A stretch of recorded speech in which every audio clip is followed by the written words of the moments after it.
All right, we're back in the shelter, right?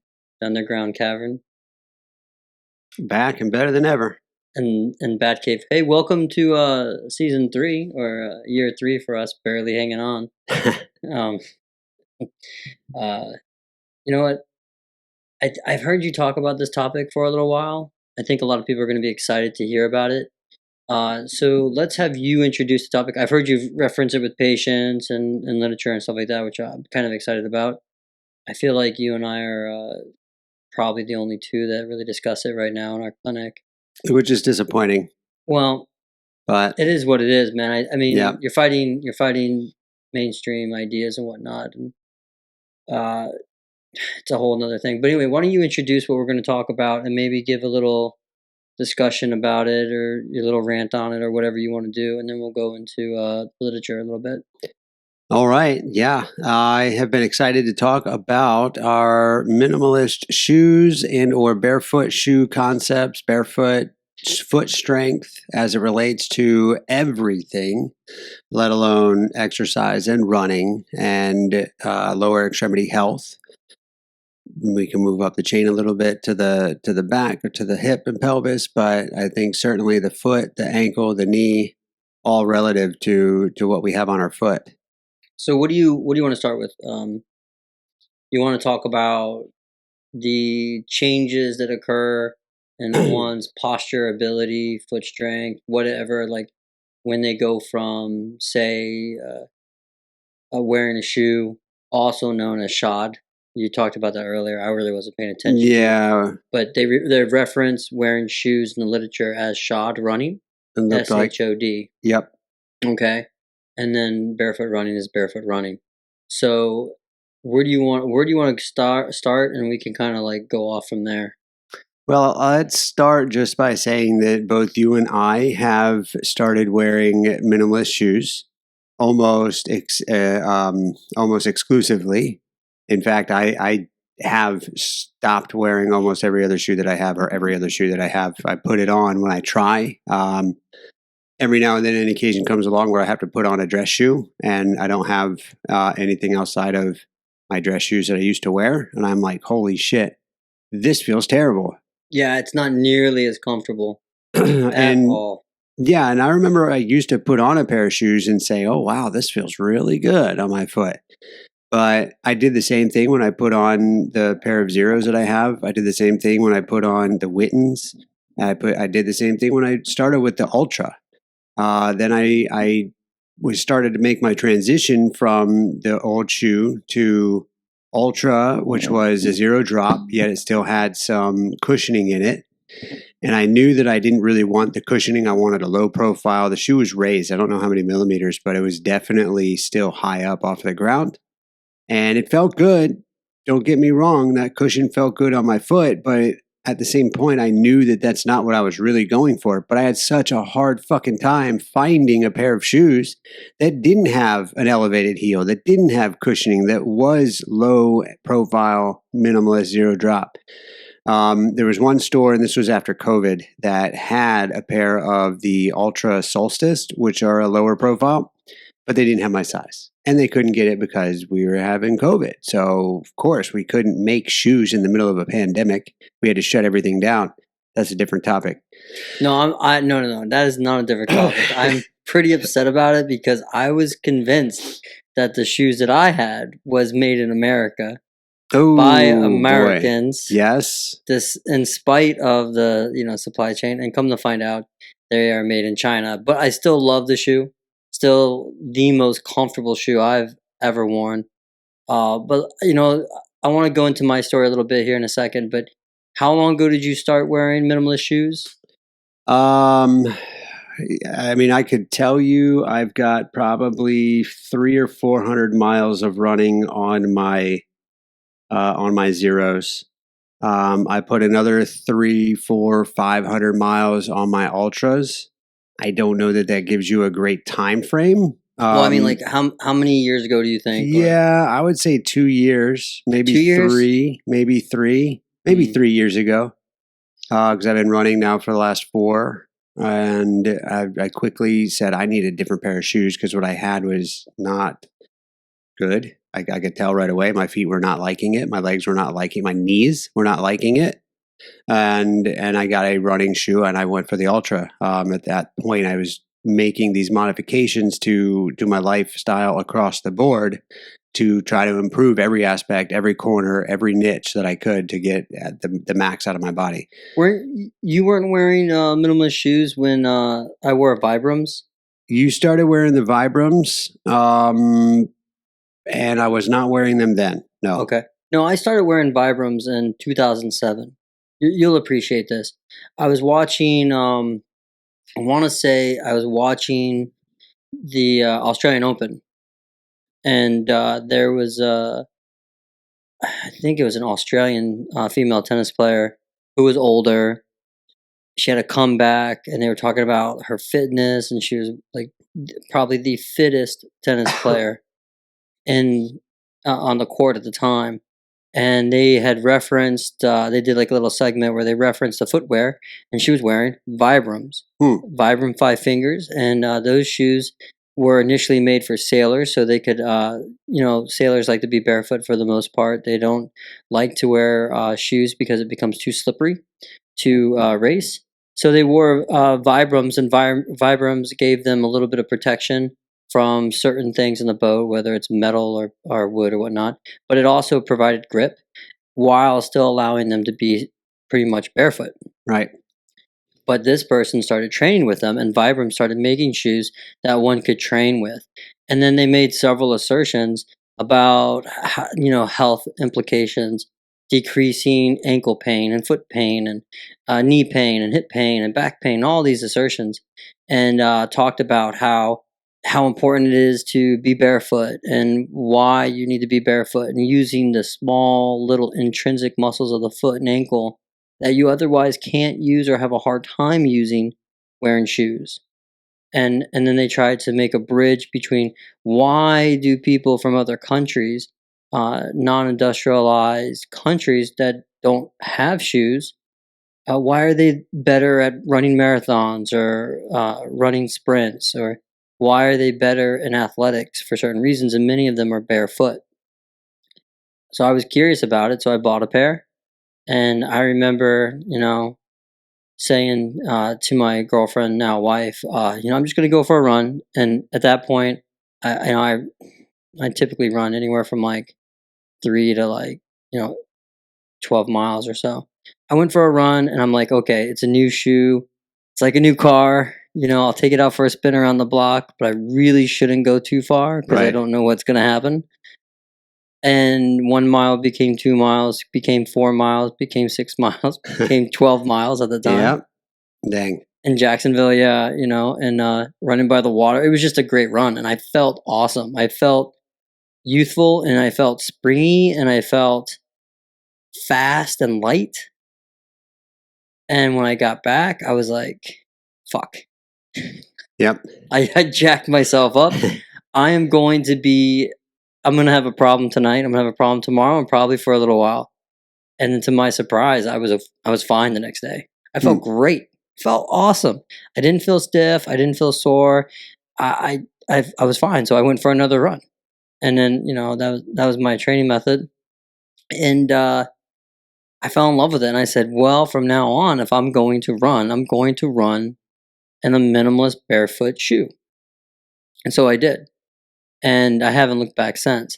The problem I ran into with Vibram, I bought some Vibrams for work, but then, work is like, what do you got there on your feet? Got to regulate it, right? And probably the most comfortable barefoot shoe that I've had was the Vibrams and Farashuki shoes. Oh man, they're everybody references them at work as geisha shoes. Yeah, but I don't care. They're so comfortable, man. You've got to try a pair. They are the most comfortable shoe. The problem with the Five Fingers though is it takes time to get your little toesies inside those little holes. Right. And then unfortunately with Vibram, the last year I wore them, which was a few years ago, they just cut into the back of my ankle. They tore my feet up a little bit. They weren't as comfortable. They didn't last as long. They weren't as resilient. And so I was, I'm going to look for another shoe. and I saw a few like what you found, and I found zero shoes, and I watched a little tape on Shark Tank, and said, I'll give those a whirl because they look like tennis shoes. You did see him on Shark Tank. Oh no, I found them when I was looking into barefoot shoes. Okay. Like you said, it is hard to find a zero drop shoe.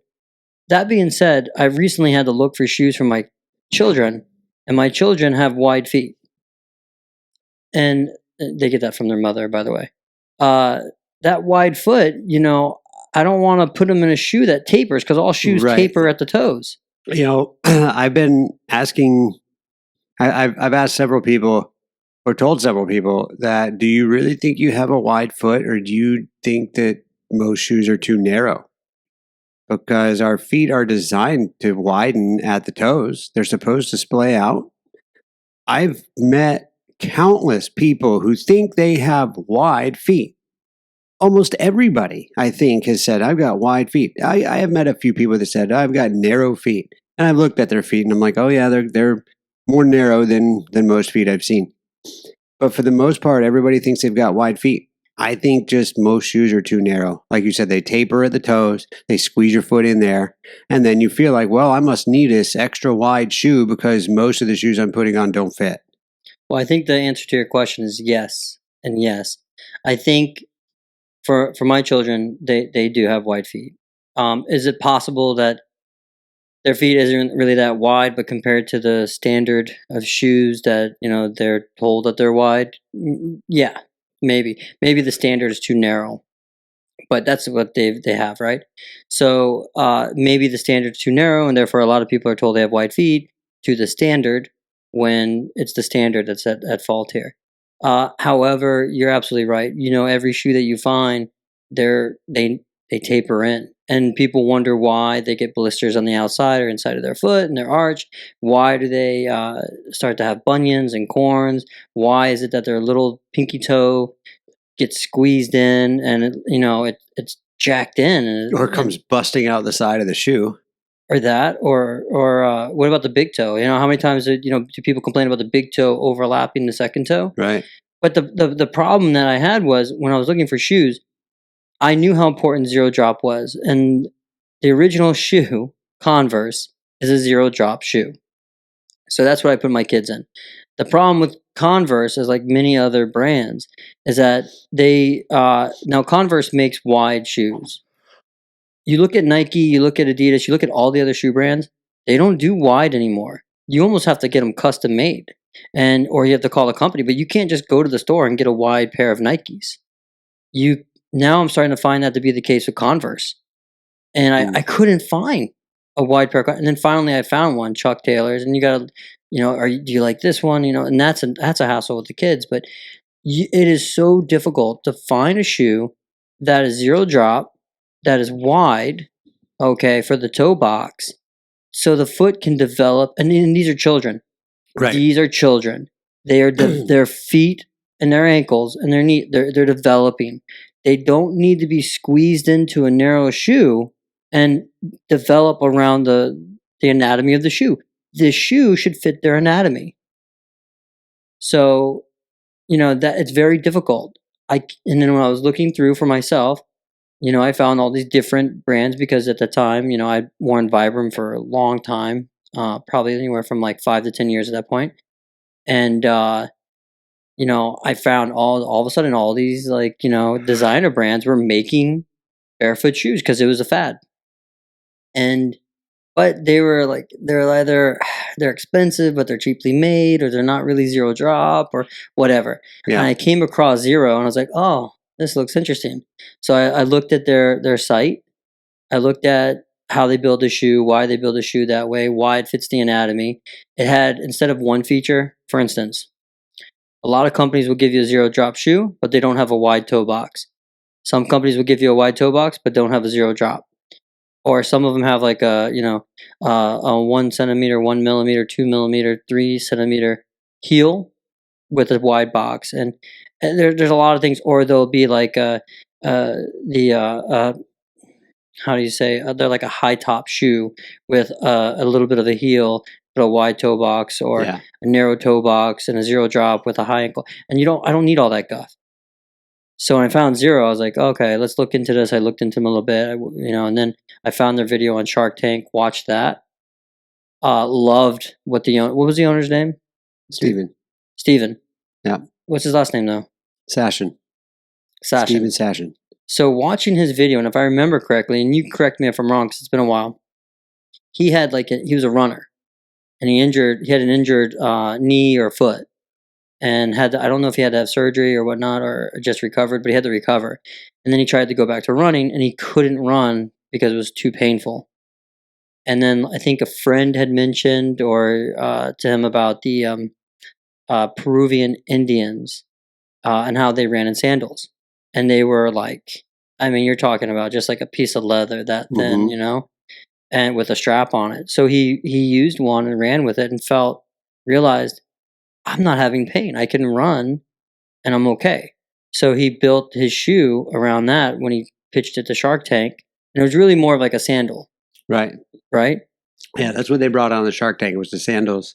Well, they didn't have the shoe at the time. Right. They had the sandal. Right. But they were still running with the sandal. Yeah. Which was really like a piece of nylon rope and a thin piece of leather. Yeah. Or rubber. Rubber. Yeah, exactly. And they passed on it. Big fucking mistake. Well, they they had one offer for something stupid, $5 million for half of the company. Right. They didn't want to give up half the company, and I don't fucking blame them. Why would you? So I was like, yeah, thanks, but we'll hang on to our company because they knew it was something that was going to take off, and it seems to have taken off. And they're a great company. Yeah. And the owners, it's husband and wife.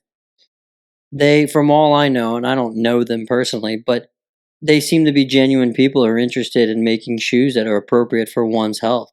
Yeah. And they discuss that. They have their own podcast and talk about that. And I would love to have them on and interview them and discuss with them from a physical therapy perspective, from a nutritional perspective, from a movement perspective. I'd like to talk to them about what their perspective is and whether or not it's valid or invalid or how does it relate and all that. But I saw the shoe. I bought a pair to try it, put it on, and dude, it was, aside from the Farashuki, you can't run in the Farashuki. The Farashuki is a casual shoe that you wore, and I wore that at work.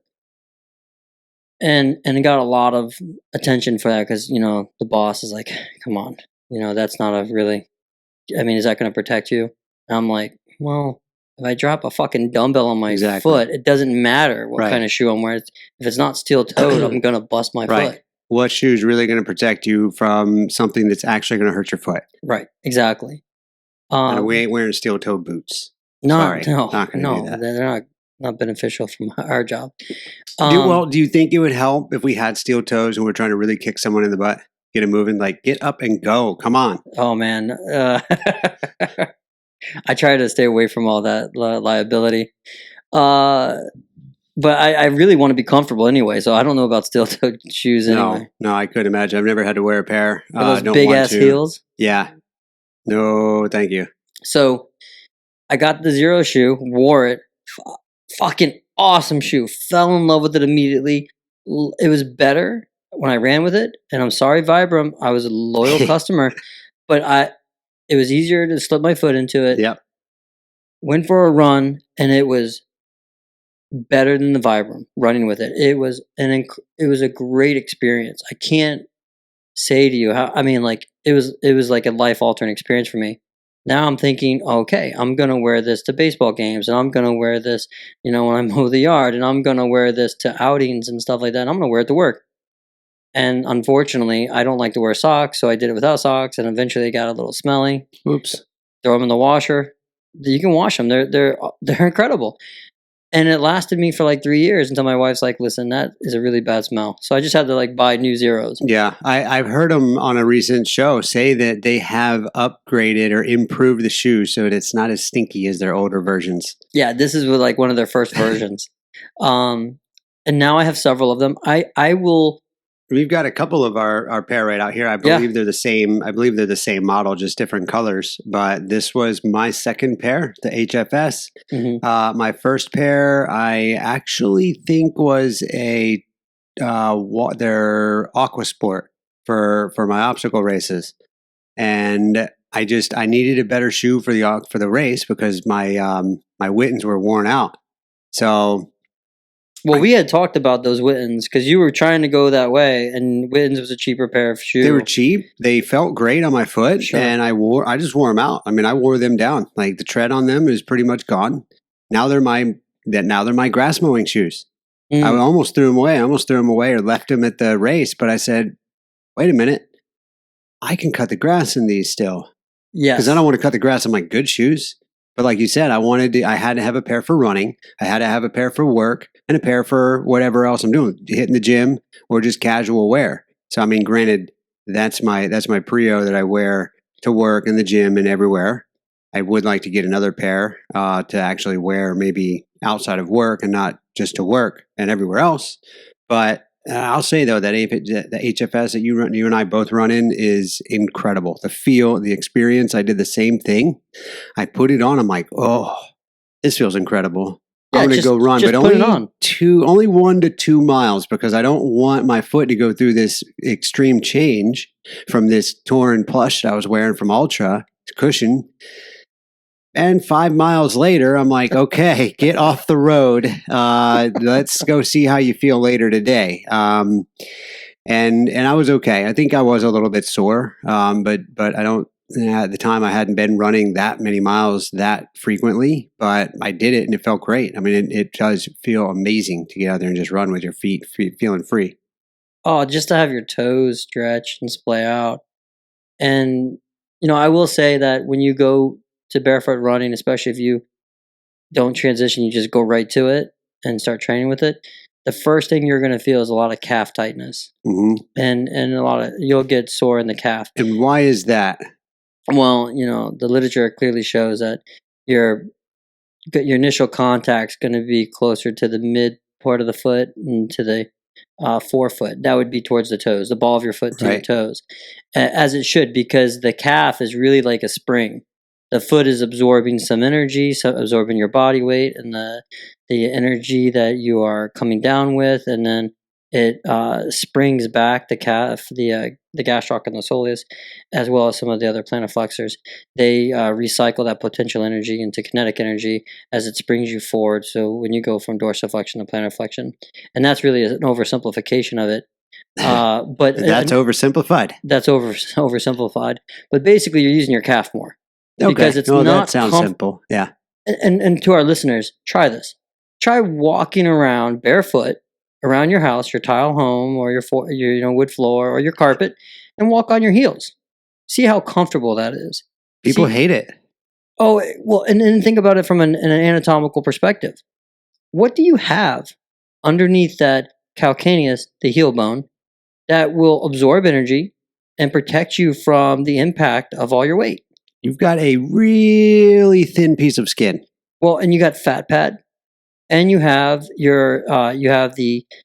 this is really kind of cool. I think when you look into Dynaments and from Jaap van der Wal, well, it's based off of tensegrity. So the Achilles tendon doesn't end at the posterior calcaneus at the back of the heel.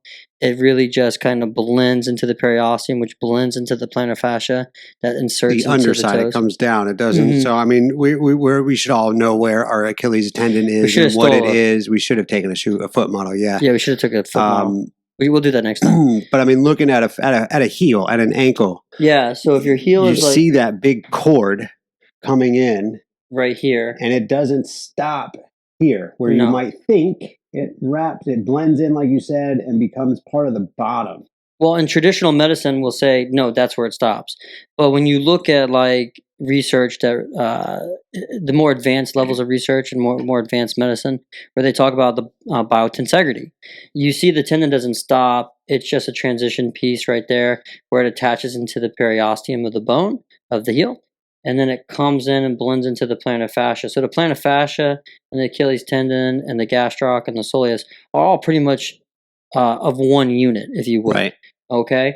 and that plantar fascia comes down the heel and inserts into the base of the toes, and one could argue becomes fascia and also a part of the tendons and ligaments of the muscles of the foot. So it's all one piece basically, which is really interesting. So, but anyway, the point is, if you walk on your heel, you don't have as much padding. You have skin, you have fascia, and you have a fat pad, and then you have a bone. Maybe some callus on the skin. Well, you probably, if you're not used to walking on your heel barefoot, oh, you're right. You're not going to have much callus. If you're in an industrialized country, you're probably shaving those calluses off. And research has shown that calluses grow for a reason. Right. They may not be aesthetically pleasing to some people, but the physiological benefit is they protect you, they reduce pain responses. So in other words, if you have callus on your feet or on your hand and you touch something that is otherwise irritating, it's going to hurt less because your callus is protecting you. But so you decrease the sensation of pain, but here's the cool part. You have increased kinesthetic awareness. You have increased proprioception with the callus, meaning you have more feeling to movement. You have more feeling to what you're touching and what you're doing. Yes. People who climb, they get calluses. Their fingers and their hands will change. The morphology will change as an adaptation to climbing, and they will get calluses that will protect them from the rock, but it enhances their feel, their sensation to hold themselves on the rock and doing their sport. Same thing with barefoot, people who are barefoot. But when you shave those calluses off because they look unpleasant, what you're doing is you're getting rid of that protective layer of skin that's built up over time as an adaptation to what you're doing. And now you're exposing that sensitive portion of tissue to the irritations of the world. So that's the point. But it's uncomfortable to walk on your heel all day. Right. And that's what we do when we wear regular shoes. We have a built up heel and our foot's essentially like this because the heel is so big. And those shoes will without your intention, will encourage you to walk on the heel. And so you'll put weight through the heel. And that's one of the reasons why so many people have an increased chance of getting a bone spur in the back of their heel or a bone spur in the front of their heel where the plantar fascia is. Or they have, Achilles tendinopathy or tendinosis, irritation, calf problems, plantar fasciosis, a lot of like stiff, immobile feet. They end up with morphological changes where the toes are squeezed together. They get bunions and corns. They may get one toe that overlaps the other, and they may end up with different types of feet postures, like hammer toe and whatnot, due to those shoes. I thought all that shit was hereditary. Yeah. Well, my dad had hammer toes, and my dad had, Well, and that's the other thing. So if you're walking barefoot, you'll realize it's not comfortable to walk on your heel. But what will you find comfort with when you're walking barefoot? You find comfort walking more on the middle part of your foot not the toes. Everybody says, "Oh, get on your toes, run on your toes, walk on your toes." No, it's not the toes. It's really the ball of the foot. So you're talking about the middle part of the foot to the front part of the foot. And that's where you're going to put all your weight down. So now you're going through dorsiflexion. Okay, so the foot's coming up it's really not coming up. It's what we say when we're trying to simplify things. What it's doing is your leg is coming down in the weight. So it's going like that. And then as you go to, lean forward to make that step, it, like a spring, pushes you forward and gives you some propulsion. So that's what happens. So that's why it's much more comfortable to walk on the ball of feet. Why? Because you have more padding there. And instead of being on a rigid piece of bone, you're walking on joints. And those joints have movement to them. They glide and slide. They act as a spring, much like, the knuckles and the fingers. Your fingers and your knuckles can go back and forth. So can your toes. But your heel bone can't. So that's why it's more comfortable to walk on the ball of your foot. Right. My dad doesn't actually have hammer toes. I was just throwing that in for example. Well, here's the cool thing. I want to go back to what you were talking about. So Was I wearing zero shoes when you wore the Wittens? I think I was. Yes, you had a pair. One of the slip-ons, not one of the running shoes, but with the slip-on. No, that's when I had the Prios. Because that You was the weren't first shoe that I wearing. had. I never saw them though.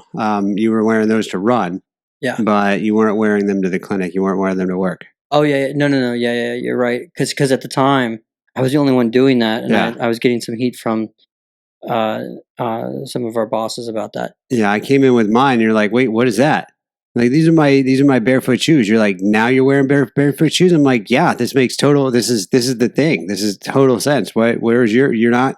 You know, I've told you about wearing barefoot shoes, and I didn't remember. I got so excited that you wore them because there's power in numbers, you know, Right. and I didn't have to get shit from other people. So once you started wearing them, I was like, yes, now I'm empowered. Now I'm gonna go ahead and you also, if the man comes to you and is like, hey, why are you wearing those shoes? You need to take them off. You're gonna be like, fuck you. I'll wear what I want to wear. So whereas I'm more of a pussy and I'm like, yes, sir. I don't know about that. But that empowered me a little bit. They never came to me about it. Oh, that's nice. I mean, it looked funny, I thought. That's another reason why I didn't want to just keep those. I wanted to get something that looked more like a shoe for, appearance purposes. And that's what these do. They look like shoes. But when you put them on, you have a barefoot experience. Mm-hmm. And I will tell you, this is I hate shoes. I always and if you you probably know that now after listening to our conversation a bit. Why would you like them? I kick my shoes off when I'm documenting at work. You see me walk around the clinic in just my socks or just my, barefoot. At home, I do it right away. I tend to like to wear sandals quite a bit, for the same reasons. They let me splay out my toes. Well, you asked me, I said I was wearing slippers in the house, and you're like, you wear slippers in your house? And like, yeah, I wear slippers in the house. I wear the thinnest ones I could find. Like right now, I'm wearing through a pair that was gifted to me that's got a little cushion. Before that, I was literally wearing like, I don't even know, like burlap, like just burlap slide-ons, like just or wraps. They tore through very quickly. But they were actually pretty cool. That's what I'm going to get next. I mean, they were like nothing. They were literally paper thin. I think my next question was, did you wear a robe? Yes, and I was wearing a robe. I didn't have the pipe. I've got the pipe somewhere in the house, but it doesn't get used anymore. That's not a tobacco pipe. No. Yeah. Okay. So yeah, and so now I love sandals, but I'll be honest with you, I like wearing these shoes over my sandals. Yeah, I do. I do too. Because I can just slip them on. This is how I tie them. I don't tie the laces. Yeah, right. So they're open. I just slip them on, and I have more freedom. I don't have to grab the sandal with my toes, so I'm not worried about hammer toes and stuff like that. Yeah. But I can just walk with them. My only problem at this point is I love the style of the shoe, and if I'm at baseball, what?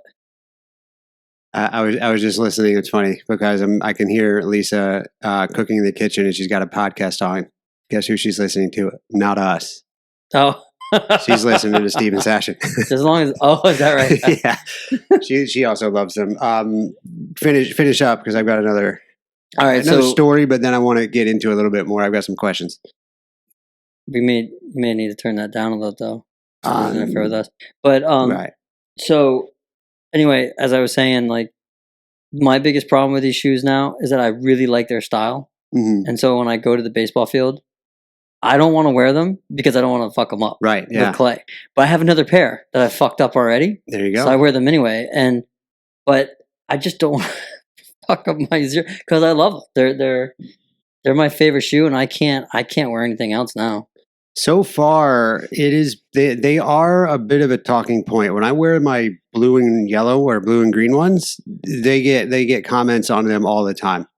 The ones that I wear now are black. They're the black Prios with the red stripe. I wish I still had the blue striped ones, but they don't get as many comments because they look more normal. But the best way so far I've had to bring up the conversation with a patient that, listen, what you have on your feet right now is not helping your feet right now. So that was one of my questions is how are we best going about having this conversation with patients and encouraging patients to actually take the shoes off, to maybe think about changing out their beloved supported shoes and getting into something a little bit less? Is there a point in life when it's too late? All these corned and hammer-toed and curled toes under one another, stiff feet. Is it too late? Well, or maybe should I break the questions down a little bit? No. I think it's a good question, but I think we should maybe back up a little bit and just say, in the clinic, you and I, we see feet all day. Mm-hmm. On whether it's a hip problem, knee problem, ankle problem, doesn't much matter. And you and I have taken continuing eds, and we've worked on people's feet. I think the best thing to say, and we do serve an older population right now, Mm-hmm. which and our population is getting older year after year. It seems like, okay. And what's the pattern that we see? What's the tendency? I know from my perspective that when stubbornness. The other patterns. No, yeah, I'm physiological patterns. Okay, and anatomical. These patients are walking in and they have neuropathy, and they're having difficulty. They have a slap foot, and they're dragging their foot or tripping over their foot. They have poor balance. They have edema in their leg and their ankles and feet, and so they have decreased circulation. That's one thing. They have diabetic or chemotherapy-induced neuropathy, which isn't getting any better. Or they have neuropathy from stenosis, but a lot of that neuropathy, from my perspective, is also due to circulation. It's cardiorespiratory induced neuropathy because they're not getting the nutrition there. Also, they have a stiff ankle. They have a stiff foot. Mm-hmm. Their toes are so stiff. The syndesmosis between the tarsals, the metatarsals, is so rigid and painful. It's painful for them to move them, and there's no mobility there. And they also lack the sensitivity of the feeling of their foot. Like, they have increased pain, but poor proprioception and kinesthetic awareness, which could be contributing.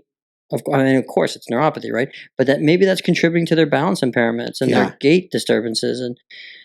But I see that as a pattern, and when I see that, you try to treat that right away. And once you start doing a little soft tissue work, and you do some joint mobilizations, even though it might be painful at the time, I try not to create pain, but they're very sensitive. But afterwards, it's like I hear them a lot of times. They say, that feels so much better. They walk on it. They feel more mobile. They feel like they have more control until they come back again. And I got to work on them again because they put on the damn shoe. But that's a pattern I see with these patients. And the older they are, the worse it is. And they have deformities on their ankle and their foot and their toes almost every time.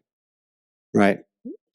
So it was brought up a long time ago when we still work with one of our retired colleagues. Yeah. He went to a seminar, I believe, for balance, and one of the things he brought back to us was saying that we should take our patients' shoes off and start massaging their feet, start mobilizing their feet. Hold on. We have to give a shout out to Javier.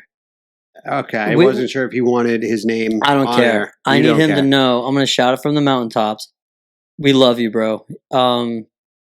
Probably the most, probably the epitome of what a Christian is. And I'm not religious. This guy, he's a beautiful motherfucker. I love him. What a great person, father, husband, physical therapist, clinician. I mean, yeah, you're absolutely right. And when he would go to these CEUs, he would always share this information. But I wanted to give a shout out to you, Javier, because we just love you, bro. And it's sad to see to not see you in the clinic. It's bittersweet to know that you had to retire, but at the same time, I hope you are enjoying your retirement like nobody's business. Me too. I think it's cute. You give him a shout out like he's actually listening to us on the podcast. The man retired to get away from us. And the last thing he's going to do is put us on in his headphones when he's running or working out. But yeah, he was a fantastic clinician and a good friend, and the epitome of Christian. I agree.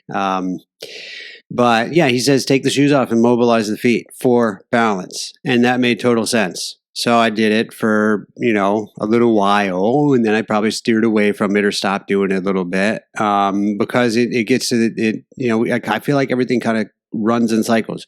We hear something, we see something new, we put it into action, and it works.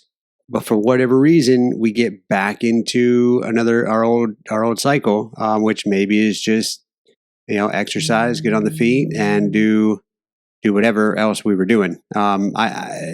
And part of it, I think, for me, is I'm trying to get more away from the hands-on approach with people and put the onus on them. On them, the omen. The onus on them to start taking care of themselves. Like I'll teach them how to mobilize their feet and take off your shoes, roll a ball around underneath there, loosen them up. Do that. Get them loose. Feel again with your feet. Move them. And then we're going to keep working on your balance and your strength and your mobility. But putting my hands on the patient, I try to get away from because then that's all they want after that. Yeah, because it feels great.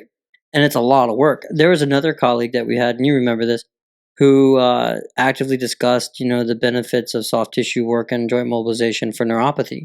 Mm-hmm. And increased kinesthetic awareness, which I think that was preceded Javier's continuing ed, but which works very, very well. And usually what you see is that if they have poor circulation, doing a lot of soft tissue work from the knee down and joint mobilizations from the knee down, and all of a sudden they have improved kinesthetic awareness, improved balance, and they do really well. But here lies the rub. Now we're saying, okay, I just did all this work.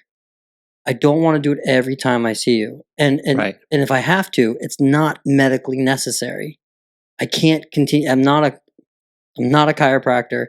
I don't want you coming 3-4 days a week to get this for the rest of your life. I can't justify that. So not a massage therapist. You can go pay for that service out of pocket. Right. We're function folks, right? So it is like, let's put the onus on you. You want to feel better and you want to feel better permanently? Well, this is how you can do it. And the first part is prevention. Mm-hmm. And that's the question you just asked. It's a dogma. It's a lot of dogma in this world. The mainstream perspective is you got to wear shoes. Right. And the more padding, the better. The bigger the heel, the better. The wider the heel, the better. Got to have those hokas. What's with the wide heel? It's not to cut you off, but I noticed that before I transitioned over, I was starting to see these really fat heels with like side to side. I'm looking at this thing like, why is it so wide out here? And then they've all got these big old rounded like tails on the end of the heel too. And that I can kind of figure that you got them landing on their heels, so they're rolling through that part now. But why so wide? Well, I mean, think about it for perspective. It's ugly. When you wear a shoe with the heel, you're encouraging your weight bearing to be distributed through the heel. Uh-huh. And the heel, we just said, doesn't have a lot of padding. Okay, yeah. Okay. So it can get tender and sore. So what if I give you more padding? So it's bigger. What if I put some foam in there? So it's like a memory foam, which will wear out eventually and you got to get a new shoe. What if I give you some gel to redistribute the forces? What if I make the heel wider? So now you have a greater amount of surface area to redistribute the weight for weight bearing. Yeah. So now it's more comfortable to wear. And that's what it is. Okay. What is more comfortable to wear? That doesn't resolve the problem. Because now they can't wear any other shoe because now that heel is lower. Yeah. Or that heel is not as cushioned, and then maybe down the road they have a problem with, a lot of times I don't know the literature on this, but I would like to see what the correlation is between Achilles tendinopathy and the higher heels. That would be nice to see. Yeah. And because we see that it's a very problematic condition that people have. And then we turn around and say, listen, you want a more mobile foot, rather? You want to have improved circulation. You want to increase muscular activity so that you can flush the fluid that's been shifted to the legs back to the heart through the venous and lymphatic system. You want to have increased sensation, decreased pain with your feet. Then you probably should wear minimalist shoes because your feet will go that way. And if you have a zero drop, your calf, your plantar flexors, and your Achilles tendon have no choice but to stretch out as an adaptation. It might be a little uncomfortable at first, but you will adapt, and you'll adapt rather quickly. And as you do, you'll feel better, and you'll be more mobile, and you'll be able to walk. You'll actually enjoy walking. But you hit a wall because they're told by everybody else, no, you got to wear a bigger heeled shoe, more padding. You need to wear a Hoka. Arch support, inserts. Or you need to wear, remember those shoes, the rockers? Yeah. That's part of that too. Yep. Don't worry about using your glutes and your quadriceps and your calf to propel you forward. You can just rock forward. Rock right through it, yeah. And then guess what happened? You see this increase in like hamstring syndrome. And hamstring syndrome, we just figured out what the hell that is. Well, guess what that is?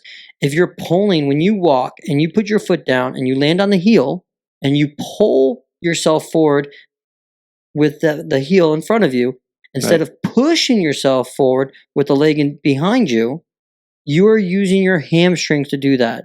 That means you do not have to use your glutes as much, or your quadriceps, or your calf. And it's only a matter of time that the physical adaptation occurs where your hamstring gets tighter. Yep. And as the hamstring gets tighter, now guess what you have? You have a potential risk for hamstring syndrome. And anytime you have an injury, you become more sensitive to sensations, certain sensations. And hamstring syndrome is very hard to get rid of, very hard to deal with. And that's when sitting is painful. Yeah. And I kind of feel like a lot of people with this hamstring syndrome end up getting diagnosed, or at least they come in and say they've got sciatica. And now they're looking at the back. Well, it's one and the same. Yeah. So hamstring syndrome, you can have hamstring syndrome with sciatica, like you can have piriformis syndrome with sciatica, or gastroc syndrome with sciatica, or you can have hamstring syndrome without sciatica, as well as the others. All this means is the sciatic nerve, as it is made up of from the nerve endings, as it comes outside of the pelvis and it goes underneath or above or in some cases through the piriformis, its route is to go around the ischial tuberosity, your sitting bone, and underneath the hamstrings. And the hamstrings are a collection of four muscles, and they form a tunnel, okay, in the back part of your femur. So there's protection for this nerve. Your body does not like it when the nerve is exposed, meaning it's just skin. And you know exactly what it means when you hit the inside of your elbow. Right inside that elbow is the ulnar nerve, and it's just skin and fascia and the nerve. And you strike that, it hurts. It hurts like a motherfucker. But most of the nerve is usually insulated by a lot of tissue and bone. So the sciatic nerve is protected anteriorly by the femur, posteriorly by the hamstrings. Okay. That's why you don't sit on your sciatic nerve, you sit on your hamstrings. However, if you have hamstring tightness or you have a strain in the hamstring, that inflammation makes things sticky, can tether itself. The thought is that it can tether, or the inflammation can affect the sciatic nerve as it's going around that ischial tuberosity underneath that hamstring tendon. Either way, you can end up with sciatica and hamstring syndrome together. And that's why you shouldn't stretch hamstring syndrome until the sciatic nerve is clear. But again, the real curative process is, why are your hamstrings tight? Right. You should not be relying on your hamstrings for hip extension. Are they a part of hip extension? Sure. Yes, of course. But are they the ones that are the primary movers? Are they involved in that? No, your glutes should be helping you. But if you're pulling with your heel, then you are pulling with your hamstring.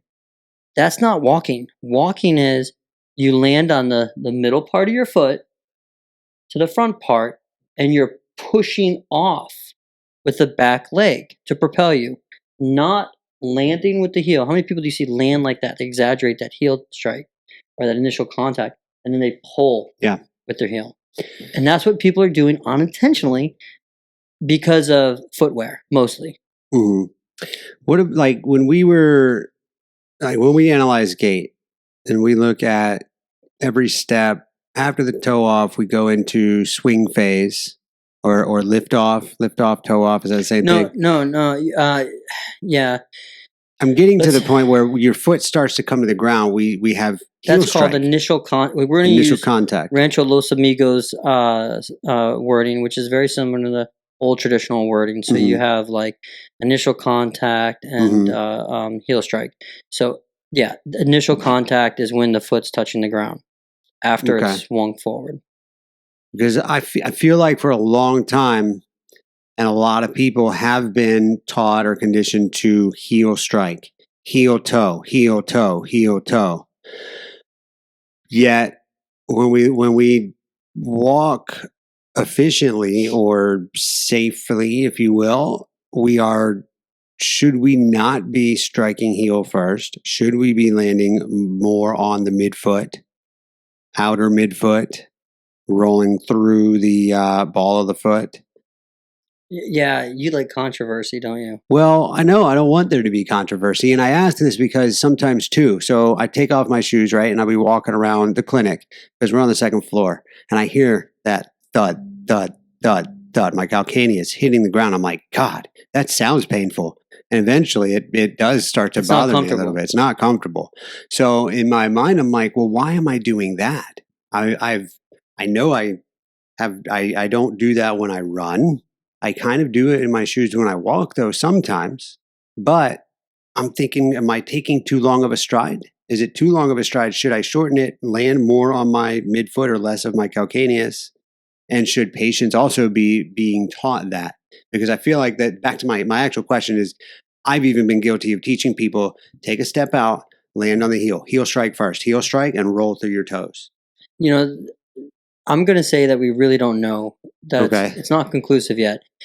The mainstream thought process is that you should do heel to toe. And that's what you learn in school. That's what the majority of providers know. And so when you talk to the majority of people in medicine, they're going to say go heel to toe. And it's not that they're wrong. It's just that that's what they know. And that's what they think is appropriate. The bottom line is that you use different mechanics when you're walking barefoot, you use different mechanics when you sprint, and you use different mechanics when you run long distances.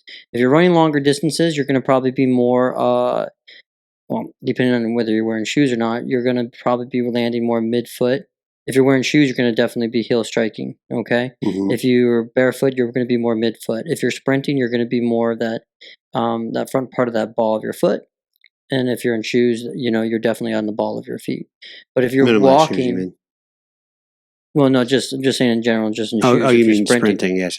If you're walking and you're wearing shoes, you are, and this is where it's tough. It doesn't matter if it's a minimalist shoe or if it's a regular shoe at this point. If you've grown up wearing shoes, you inadvertently taught yourself to heel strike. Okay. And the minimalist shoes, as great as they are, they still have padding where the heel is. And so, and if you're wearing them most of the time when you're walking throughout the day, you're still going to do a little bit of heel strike. You are going more towards that midfoot into the forefoot range. But, when you take those shoes off, your tendency is to go back to that motor program that you learned when you were younger. But when you look at children and you look at adolescents and you look at like people who live in non-industrialized countries or indigenous individuals, and you look at their footprints in the sand, or if you want to, or what you tend to see is more midfoot to forefoot of a track. You don't really see much of a heel. So to answer your question, it might be a normal style of gait with shoes and more abnormal if you're barefoot. So I think that we've gone in the wrong direction teaching heel strike for the majority of people. But when you're talking about a 70-year-old, 80-year-old, are you going to be able to change that motor program? Probably not. Okay. Okay. But that's why you hear the thud. That's why after a while it's uncomfortable. And then what's your tendency? You either sit down to get the weight off your feet, or you put on a shoe, or guess what? You shift to your midfoot strike. Mm-hmm. So now the question is, can you do that every time you walk? And as a 40-year-old male, you've already established at least a 20 or 30-year motor program of walking on your heel. Okay, your toes, even though you're wearing minimal shoes, they don't necessarily splay out. You haven't built up the what was I saying before, The the callus? callus. Yeah. Thank you. You haven't built up enough of a callus to protect your Mm-hmm. feet. Your toes aren't splayed out, and they don't look like hands like they do for indigenous populations. But you're getting there, right? You're making an adaptation, but you're not fully Mm-hmm. there because you're still wearing shoes. So when you go to walk barefoot, you're not going to walk like somebody in a non-industrialized environment because you're not physically adapted to that, and your motor program, as old as it is still requiring to heal the toe strike. Okay. Does that Well, make that makes sense? sense. Yeah. Yeah. So you're fighting that now. Now, you try to talk to a patient about that, they, my other doctor said this, Right. my podiatrist said this, and they're going to refute you. And then if they go and talk to them, they're going to be like, well, over the last 150 years in medicine, it's been this way. Mm-hmm. And you're going to look like a kook. Yeah. And the patient will most likely not, if they do pay attention to you, they'll probably dismiss you and not pay attention to you. And every now and then you might find somebody who's like, oh, that makes sense. Let me try it. Yeah. Oh, I do feel a little bit better. But you're fighting something that's ingrained. I feel like I might have had a little win today, but I had a patient showed up for the last 2 visits I've noticed in a different pair of shoes. And while I was working with him, he has, I want to say he might even have Parkinson's, but I'm working on his side steps. I'm working on doing a little karaoke and like a what did you call it? That swing dance, that swing gait. Oh yeah, I just call it a forward karaoke. Forward karaoke, and he had a hell of a time coordinating, not stepping on his own feet. But I'm just watching these wide ass big shoes he had on, and he was visibly just struggling I could see the lack of foot awareness, proprioception. I'm like, do me a favor, let's try this. Take your shoes off. Just take your shoes off, and let's try that again. And lo and behold, within a few steps, he's clearing his feet. He's landing more on the mid to front part of his foot, controlling his steps, controlling his balance. His like when we just walked forward, instead of having this wide stance, he's bringing his feet to midline as he's walking barefoot. I'm like, okay, we did that. We did the rest of his treatment, all of his exercises barefoot. The next time he comes in, he goes, yeah, I'm feeling like I've got a little bit more balance. And yeah, those other shoes really were just too hard to walk in. So now he's wearing a smaller pair of shoes. They're actually fairly wide looking. And unfortunately, we discharged him today because he's going out of town. But I would have loved to keep watching what happened with him. And I've got other patients too. I've actually been almost going for easily half of my lower extremity patients taking their shoes off and doing their treatments barefoot. Did he say whether or not he had more comfort or less comfort, or was it about the same? Comfort is in like walking barefoot versus wearing the shoe. He denied discomfort. He did not say that he was uncomfortable. But he didn't say whether he felt better. It felt more comfortable to walk barefoot versus I would say he said, well, I don't want to make things up. All right, I think that he felt more comfortable. I think he did say he felt more comfortable, or certainly more stable in bare feet. Well, I mean, you had said that he felt like he had better balance, but my question was, did he feel like he had more comfort walking barefoot versus shoes? But we have another patient who came in because he has bilateral plantar fasciosis. And so the answer to that was... I want to stop you real quick. When you say plantar fasciosis, you're also referring to plantar fasciitis. Yeah, so long ago, a physician named Dr. Alfredson, I mean, this is probably 30 years ago at this point now, 20, 30 years ago, he looked at the differences between tendonitis and tendinopathy. And what he looked at was the Achilles tendon, to be specific. And I don't know why people didn't think of this before, but he actually did biopsies and histology. And what he discovered was it's far more common for tendons and ligaments to develop an osis, which just means, a pathology, and not inflammation.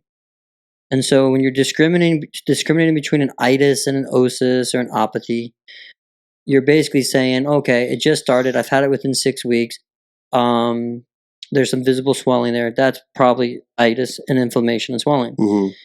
If it's more than 6 weeks, then you're probably looking at more of like an osis.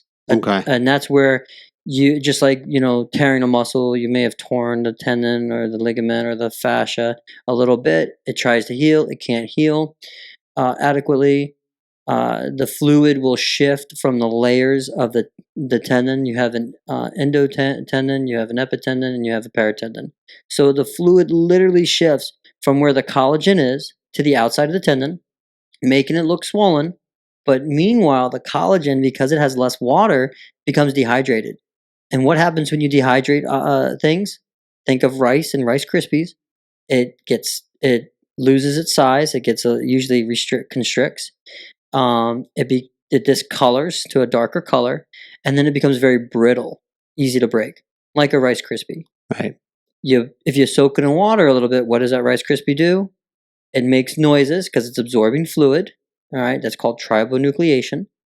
And in the process of absorbing that fluid, it is now changing molecularly, and now it's elongating. It's becoming more. It's lightening in color and appearance, and now it's more resilient to tension, and it's much more flexible. So when you have an osis, you have degeneration of the tissue, whereas the itis is just inflammation. It's much more accurate in his case to say that was an osis versus an itis. And along with that, he had gastroc and soleus tightness, Achilles tendon tightness, and discomfort of the back of the heel, pain in the calcaneus, as well as on the plantar side of the calcaneus, or the bottom of the heel. So his physician said, well, okay, how did this happen? He wore a pair of New Balance. He's an avid walker. Said, okay, these 5 miles a day, he said. Yes, 5 miles a day. Very healthy individual. And he bought a pair of shoes that he thought was going to be more appropriate for him for walking. So he walked with them, ended up with this problem, whereas before he would walk in sandals. Okay. Developed this problem after wearing the New Balances. Whether or not that's related, I have no idea. But, I can make an argument. So he goes to see his doctor, and it's a podiatrist. The podiatrist said, well, what you need is more arch support and heel support. So he gave him an orthotic, and he wears that, and all of a sudden he can't walk because now it's even worse. And the explanation is, well, you need to go to therapy now. It's not the support. It's the condition that you have, the plantar fascia. Now you go to therapy. So he comes into therapy, and he's wearing these big shoes with huge heels, and he's got the support in both feet. And I start to go through some treatment with him to show him, like, this is how we're going to cause tissue elongation. This is how we're going to develop tension and resilience through the tissue. This is how we're going to free up mobility through the ankle, foot, and knee, and all this stuff. And then I asked him, are you comfortable in your shoes? And he says, I think this is appropriate. That's what I'm told, but I used to wear sandals. And I said, well, there's a difference between your sandals and the shoe. The heel is clearly different. We went over that whole education. And if you want, try wearing the sandals, just for like a week and see how you feel. He came back the following week and was like, there's a huge difference. I can actually walk now. I don't have the pain. It's still there a little bit, but it's not as bad. Doing quite well. And another week goes by. He's not wearing the arch support in the shoes, and he's 95% better. And my point to him is, oh, well, this is the reason why. And we talked about the heel drop, the zero drop effect, and we talked about the wide base issue, and we talked about all that. And he's like, well, I'm supposed to go see the podiatrist for a follow-up. And I said, well, he may not be excited that you're walking with those type of sandals. And he's like, yeah, but I don't care. I see a difference, and I'm just going to have to give him a little education. And I was like, well, that's great, but you have to understand, people are dogmatic about this, and it's a contentious discussion. And it's not about evidence and literature and science, uh, because they'll, as much literature that's come out about barefoot running, there's a bunch of literature against it as well. And so you're going to have people in two different camps, and you're going to have a contentious debate. I tend to be biased towards a natural perspective. So for me, this barefoot idea makes more sense. So I tend to lean towards the literature. I do think that as we progress, the literature will support more and more barefoot utilization as opposed to bigger, wider shoes. Right. But anyway, that's just anecdotal evidence or discussion. What are some of the things we're looking at the research? Did you find anything in the research to support or to argue against the use of barefoot training? From what I've read, I didn't see anything to really argue against barefoot training. As we discussed, it seemed to show and turn into a matter of having less protection, less barriers between your feet and the ground, causing a change in your technique, in your foot striking the ground, where you land on every step or every run, every stride, landing more on that midfoot, rolling through the toes, or landing more or less on the heel, using less of that hamstring pull that we discussed earlier. And the hypothesis in the article said that is probably what's going to prove to be better of the two options, is learning how to walk or run more efficiently, decreasing that heel strike, decreasing that hamstring excess activation, and developing your foot strength, developing your leg strength a little bit more, as a result, decreasing that pain. I didn't see in that, there was an article from Harvard, and they didn't. I didn't get through any other articles that said or that were for the use of arch support and padded shoes, elevated heels. I know through listening and reading some of the things that we hear from Stephen Sashen's podcast, as well as reading through Born to Run and Born to Run 2. They talk about it in Born to Run 2, the technique of running, how to run a little bit more properly, how to retrain your body to get back towards that midfoot, spring off the calf rather than pull with the hamstring, getting off of the heel and actually, bouncing through your run, literally, using the springs in your legs the way they're supposed to be and the way that they function.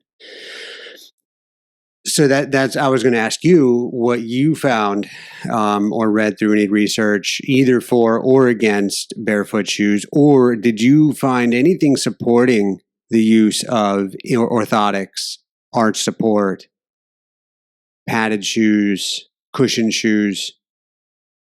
So I think that's a great question. Yeah, you will find articles that will discuss the use of orthotics for the posture of the foot, for redistribution of weight bearing, for and improved. They use this word a lot, alignment. I hate that word. I think you find increasingly that alignment is not that much of an issue, but that's usually related to posture and we've talked about posture with the spine, how there's weak evidence for posture as far as spinal pain, but we all think that posture is such a big deal. So if you have improved posture of the foot, then therefore you should have improved functionality of the foot. And they try to correlate that. So they'll talk about the use of orthotics to decrease ground reaction forces, to allow for an improved function of the arch, improved function of the both the short, the long, plantar ligaments and whatnot. They will give you. They will tell you that you won't overpronate or oversupinate because those can be problematic. Which, in essence, if you're going to have to choose between overpronation and supination, you would want to overpronate because it's like Right. it acts as a spring. Your foot, when you push off your foot becomes a rigid lever. Okay, it has to become rigid because it's propelling you. But once you go to land on it, it softens up, it pronates, and becomes a spring. So it absorbs energy on the landing and then becomes a rigid lever to push you off. And so this discussion about overpronation and supination and whatnot has to do with basically alignment and posture and things like that. And so orthotics talk about decrease in pain and such. But there's an overwhelming body of evidence and literature that shows that barefoot running, barefoot walking not only increases one's proprioception, it increases one's balance, it increases ankle stability, so you're less likely to hurt the ankle. It increases one's it decreases ground. I think this is the same thing you said, right? Decreases ground contact while increasing stride. So you're not taking a long stride; you're taking a shorter stride. Is that correct? Right. Yeah. They said that you wind up taking shorter strides to Right. land on that part of your foot to stop landing on the heel. Yes. And then what happens is you have a redistribution of the ground reaction forces between the foot, the ankle, the knee, the hip. So this is why Vibram initially said before they lost the lawsuit in Australia that it decreases injuries in your leg because you have decreased impact of ground reaction force through those joints. When in reality, what you're doing is you're just reallocating the stress throughout the whole body and absorbing energy as you go, as you recycle it into additional energy. It has been shown to promote greater strength in the foot and ankle.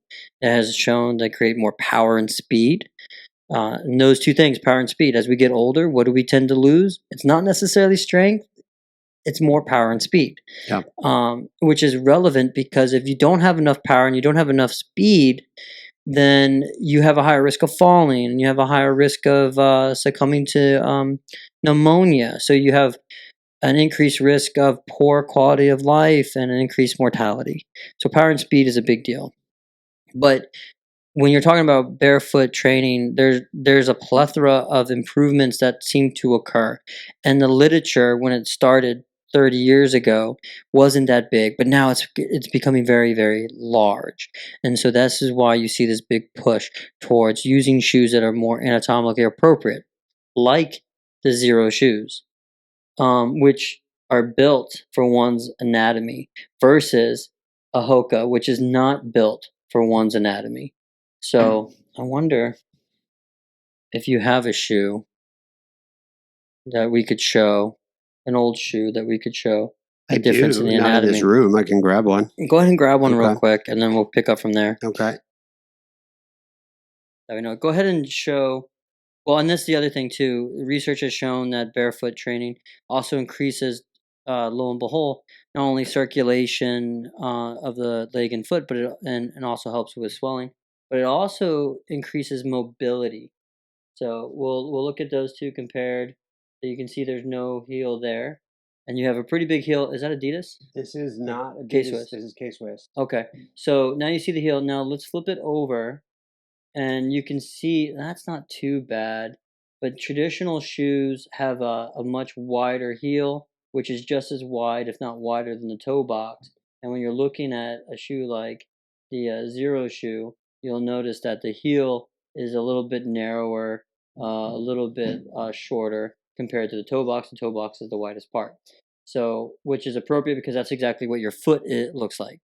So that's not too bad, but other shoes are more egregious. And to be honest, that was one of the reasons why I liked K-Swiss was because it was wider. Now this pair is wider at the like the mid-lateral Right. area than it is at the toe. Well, let's do that. Let's show everybody the foot part, the forefoot. You can see how it narrows in the front, whereas the Zero narrows less. Okay, so that is I don't know why we still do that. Maybe all the shoemakers are former Quakers, but what's the point? Why are we crowding our damn feet like that? And we're not cowboys. I mean, come on, make a shoe. Yeah, I don't know either. I don't know if they know why they do that. It must be just a trend. I feel like every time I would put on a pair of Nikes and walk around, maybe the lack of width at the toes made me feel like I was literally flipping or rolling right off the foot, and it made me feel like I could go faster. It made me feel like I could lift off a little bit easier or quicker than when I had more toe. Could you? I don't know. You know, but in my mind at the time when I put those on, I thought, oh, this is great. I want to go run in this shoe right now because I feel how my toe is leaving the ground and it seems like it's wanting to come up really quick. I bet you that'd be kind of cool to see which one you're faster in. That would be interesting. Yeah, probably a good idea to do. that would be fun. Maybe we can do that. But I don't have a pair of Nikes anymore. But when you have a shod or a shoe, a modern day shoe on, you have greater stiffness of your ankle and your foot. When you have a barefoot experience or a minimalist experience, you have more mobility. So I would put money on the shoe that gives you more mobility because you have less impact to the joint. You have greater energy absorption and translation into that propulsion phase. And that's probably why they feel so damn good. How would we do this test? Would this have to be a multiple day test? Because if I go run as fast as I can, and then I change shoes and try to run as fast as I can again, I may be slower just by fatigue. I think it might just be something where we could do like a 20 or 40-yard dash. Recover. Yeah, take like 10 minutes to recover in between and do it again. And maybe, I mean, it doesn't really matter if you started with the minimalist shoe. They'd be like, oh, of course you're faster because you're not fatigued. But if you started with if you did the zero shoe after, they'd be like, oh, well, you're warmed up now. That's why. Yeah, so exactly. Either way, I don't know. I think I don't know. Listen, I don't really care. I just know what's more comfortable. Yeah. And how much better I feel. And I'm looking at the literature, and the literature is supporting what barefoot training and minimalist shoes are talking about, are purporting. So, reporting it rather. Yeah, and for other people to look and see the literature, where are we finding the literature? Well, I mean, we talked about this. You and I did. I've read this literature, since 2007 when I first started investigating all this stuff. And like I said, 20 years ago, like that, there was very little research, and it was all just opinion-based review and anecdotal. Now there's a lot of literature. You can just Google it. Now, I would say if you Google it, make sure you're looking at reputable sites, .edus, .orgs, .gov. Not Nike.com. No. Or go to, Google Scholar, and type in barefoot running, barefoot training, barefoot walking. And, you always, what you want to do if you want the most current knowledge is you want to go no more than 10 years back. So that would be 2013 and ahead. And read some of that literature, good or bad. And read both. Get a perspective for both sides, and then render your own opinion. And then if you try it, give it like a week or two so you can get some adaptation and see what you think, how it feels. Yeah.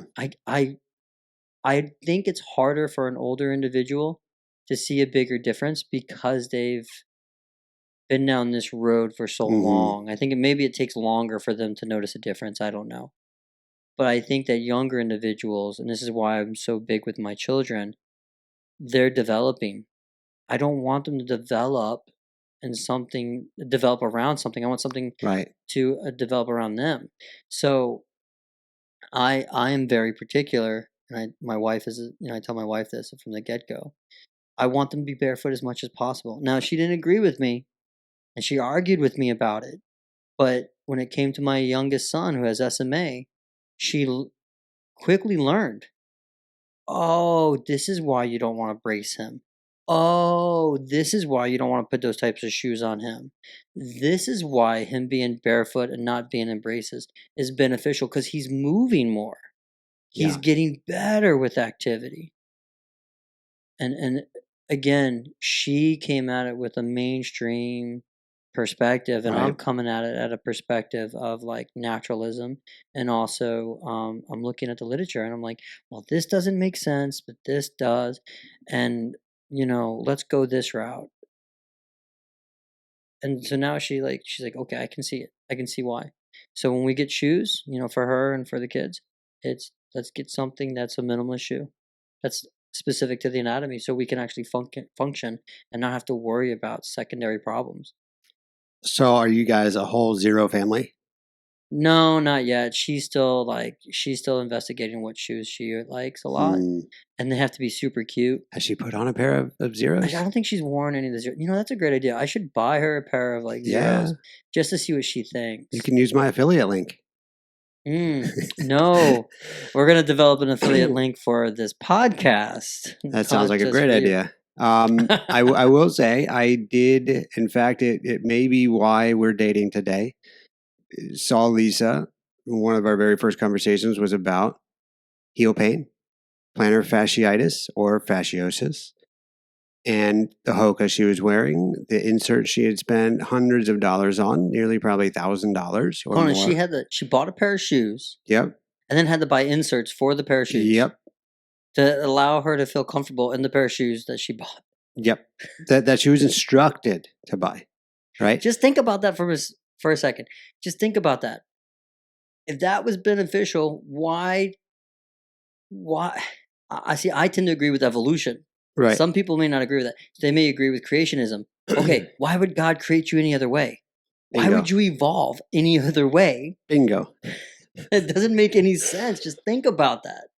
Well, And what do people across the world who don't have the luxuries that we have? What the hell do they do? Are they all in like terrible condition and can't move and do? No, they Yep. can fucking walk over rocks, through rivers and jungles, and They can squat down ass to grass for hours at a time. thank you. Yeah. They can catch salmon with their feet and have lunch. Oh. It's a never mind. I'm ranting here, but that judge just drives me crazy.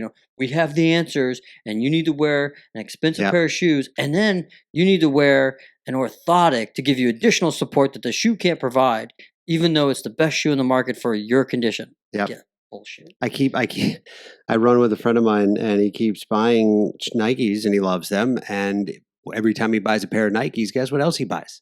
An insert. I'm like, why? Like, what? You just spent $180 on a pair of shoes that are top of the line, and then you spend another $60 on an additional insert. But shouldn't the $180 have already covered the whatever else you're going to put in there, or the not need to put anything else in there? But no, Lisa we just celebrated. She finally last week took the little squishy heel lift out of her other shoes, out of her shoes. She's been wearing zeros. She's running longer distance in zeros, and she's feeling better. When we met, she couldn't walk. She couldn't walk her 5 miles a day that she was accustomed to because of her pain was so bad. She couldn't walk at all. So it's made a huge difference for her. Huge difference. She loves it. What about when she's working? Does she? She's working now. She's fine on her feet. Oh, that's awesome. She does wear her zeros when she goes to cook. When she's up on her feet feel great. Realistically, she just hadn't taken the heel lifts out of the shoes yet because she kept forgetting to take them out. Fucking but she finally said, "I got to remember to take those out today," and she did, and it's awesome. Please, if you have a leg length discrepancy, do not wear a heel lift. Ooh. Get a fucking orthotic. Lift up the whole foot. The right kind of orthotic, yeah. Right. Get an orthotic for that one foot. For that one foot. To lift your foot up to help you with that discrepancy if you have a functional impairment. If you do not have a functional impairment and your body's adapted to that leg length discrepancy, leave it alone. Otherwise, you'll create more problems. Otherwise, do not put it in a heel lift. And if you're telling somebody to use a heel lift, stop giving fucking advice. Get them. What are you doing? You're gonna lift the heel, but not the rest of the foot, so they end up with problems down the road, secondary problems that they don't need. Lift up the whole fucking foot, please. That's why they build up shoes now, and that's why they have orthotics that will pick up your foot inside the shoe. Please get away the fucking heel lift. Jesus, man. I questioned a therapist about that. I'm like, you keep telling these people with leg length discrepancies to put a heel lift in. shouldn't you be putting a complete lift for the shoe, for the whole shoe? He goes, well, yeah, but we're just going to see first if this helps. And if it helps, then, then they can get a whole length or a whole shoe adaptation or adapted. They can get a whole shoe raised or whatever. I'm like, yeah, but are they? Be specific. How soon are they going to be discharged before that happens? And how quickly does that happen? I want to see if there's a difference by doing something else that I would eventually tell them do a different thing to. Yeah. You know what? When you wear a heel lift because of a leg length discrepancy, it's like wearing a fucking heel, like wearing one of those stilettos while wearing a shoe on the other foot. Yeah. That's what it's like. And that may seem like an exaggeration, but over time you're going to develop secondary problems, and then you're going to be wondering why. Mm-hmm. It's just common sense. For fuck's sake, it's common sense. I just wish people would use their brains more. Think about this shit.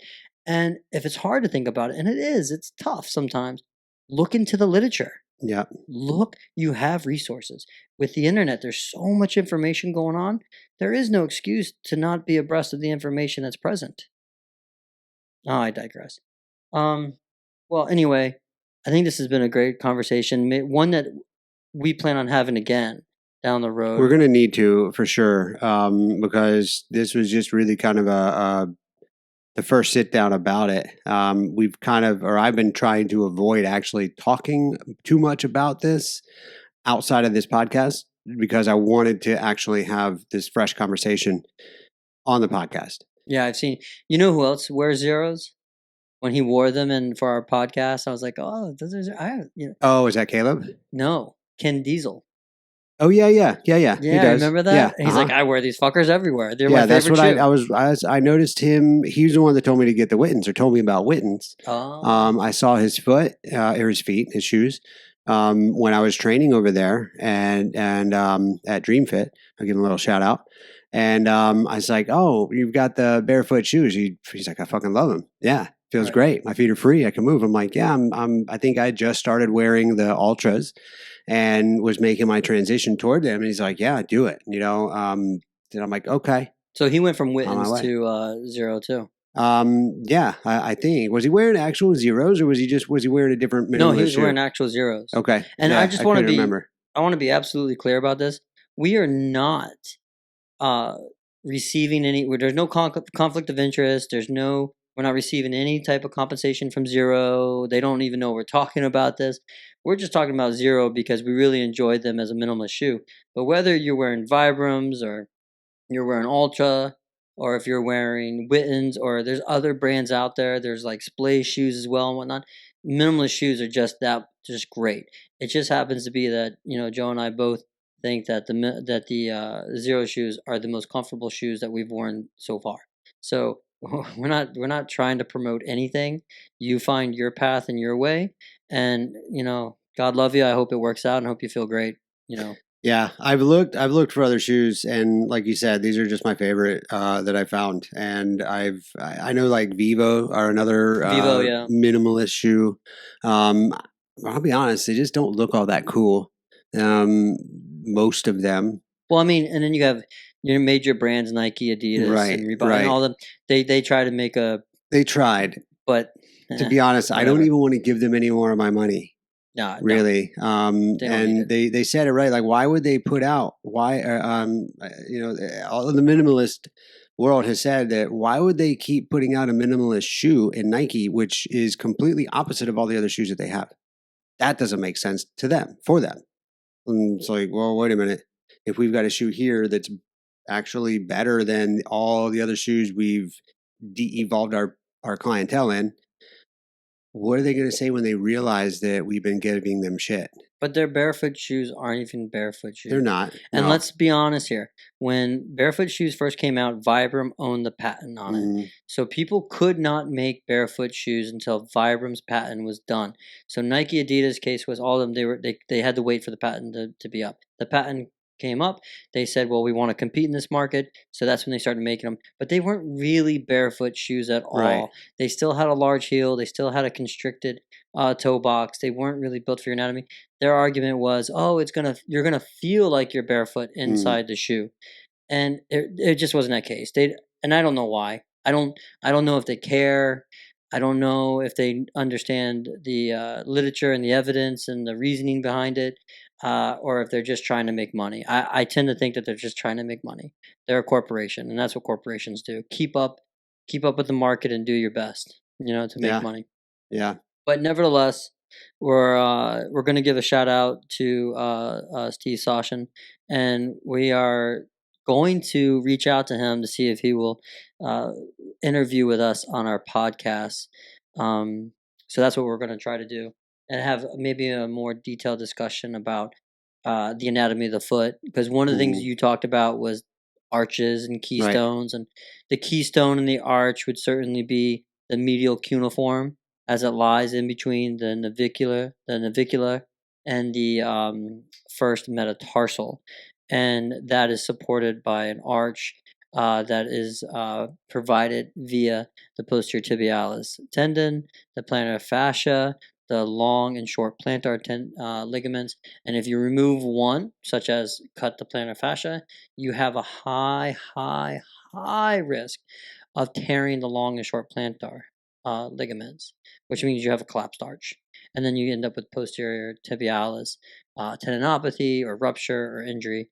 So we're going to have more of a detailed conversation with them about the foot anatomy, why a keystone is important, and the construction of an arch and what that does, and why the bony architecture and the fascial element or the ligamentous integrity of the foot is very, very helpful for stability, in addition to the musculature.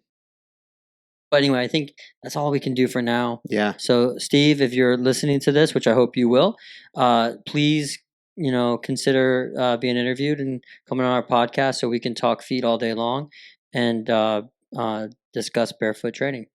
Anything else, buddy? I was going to say we're not being sponsored or what'd you say, paid or There's no conflict of interest. no conflict of interest. Although we would like to set up an affiliate account, a link for the podcast, so that maybe we would, because I think it's important to invest in and or to get, like, when you believe in something, when you use something, you should have a little bit of stock in that product. Well, This would be a little bit different because it's more of a. I agree with you, but remember the original premise of the podcast. We also want to take some of those proceeds Mhm. and donate them to, certain associations like cystic fibrosis and, MDA, to benefit children who are born with Yeah. conditions that are irreparable, that are just, Yeah. I don't know what to say about it. I'd like to see a cure soon.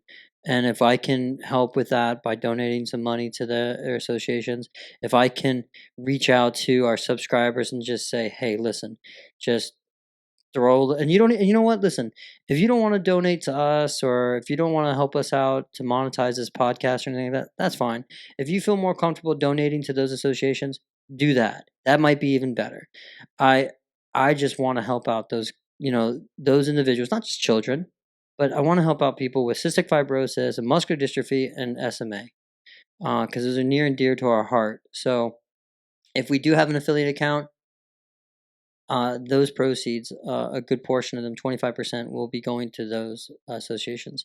So I think that's that. That is that. All right, guys. We appreciate having you on our third year and listening to us rant and rave about barefoot training. We'll talk more about this down the road. Hasta luego. Peace.